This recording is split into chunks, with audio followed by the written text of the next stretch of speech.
இனிய காலத்திலிருந்து. Hi friends, நம்ம ஊறுகாயை இனியோட 3வது நாள் எந்த அளவுக்கு ஊறியிருக்கு அப்படின்னு பார்ப்போம். இதில் ஃபஸ்ட்டு ஜாடி தாளிசம் பண்ண ஊறுகாய், 2வது ஜாடி ஆந்திரா ஸ்டைலில் ஊற வச்ச ஊறுகாய். ஃபஸ்ட்டு தாளிசம் பண்ண ஊறுகாயை ஓப்பன் பண்ணியிருக்கேன். எந்த அளவுக்கு ஊறியிருக்குன்னு சொல்லிட்டு பார்ப்போம்.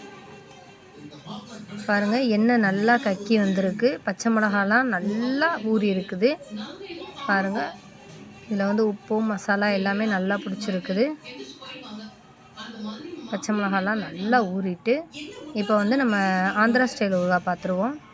நல்லெண்ணெய் நம்ம ஜாஸ்தியாக சேர்க்குறதே அது ரொம்ப மாதங்கள் கெட்டு போகாமல் இருக்கிறதுக்காக தான். நான் உங்களுக்கு காட்டணும் அப்படின்றதுக்காக தான் கம்மியாக போட்டு காட்டியிருக்கிறேன். நல்லா ஊறிட்டு வெள்ளைப்பூடுலாம் நல்லா நம்ம அடுப்பில் வச்சா எப்படி மசியுமோ அந்த மாதிரி மசிகிற தன்மைக்கு வந்துருச்சு ஃப்ரெண்ட்ஸ். ஓகே ஃப்ரெண்ட்ஸ், வீடியோ பிடிச்சிருந்தா லைக் பண்ணுங்கள், கமெண்ட் பண்ணுங்கள், ஷேர் பண்ணுங்கள்.